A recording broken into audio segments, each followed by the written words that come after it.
Moi, je suis venue à La Réunion et je suis ravie d'être là pour voir tous les acteurs économiques et de l'emploi. Dans le cadre des Assises d'Outre-mer, il y a beaucoup de projets.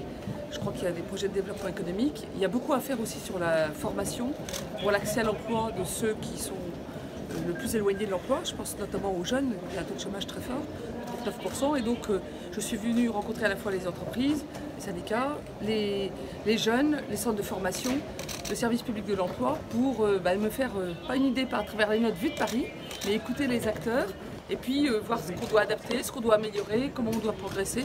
Donc c'est le but de ces 2 jours et je suis ravie d'être là pour 2 jours où je vais voir beaucoup d'acteurs effectivement et dans toute l'île, ce qui est très important, pas simplement à Saint-Denis. Écoutez, avant les réformes, donc c'est vous prenez le dialogue? Alors je crois que les réformes que depuis 18 mois j'ai menées, que ce soit dans le domaine de la loi travail ou la loi pour l'avenir professionnel, eh bien évidemment c'est toujours avec de la concertation. Et ce que j'ai convenu aussi avec les élus de La Réunion et les parlementaires de La Réunion, c'est qu'on pourrait regarder aussi s'il y a des adaptations à faire pour que ça colle bien au terrain, que ça colle bien à la réalité économique et sociale.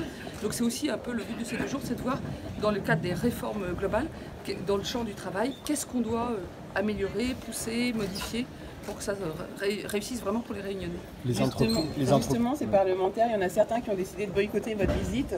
Vous en pensez quoi? Écoutez, moi j'arrive, donc je pense jamais rien avant de rencontrer les gens. Est-ce qu'il pourrait y avoir des annonces, madame? On va se voir beaucoup de fois pendant les 2 jours.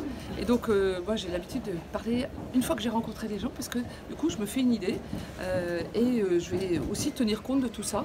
Et donc on se reverra dans les 2 jours pour parler de tous les sujets. Il pourrait y avoir des annonces quand même? Les patrons qui sont en colère et qui contre la réforme de la fiscalité, est-ce que évolué sur les exonérations?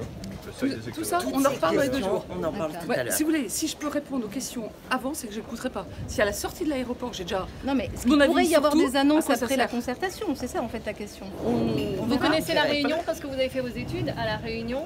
Non, je n'ai pas fait mes études à la Réunion, mais je suis déjà venue à la Réunion. Mais c'est la première fois en tant que ministre. Et alors, qu'est-ce que ça vous inspire de revenir? Eh ben, moi, je pense que la Réunion a beaucoup de potentiel. Et que ce qui m'intéresse, c'est de voir avec tous les acteurs comment on utilise ce potentiel pour permettre à plus de gens d'avoir un emploi.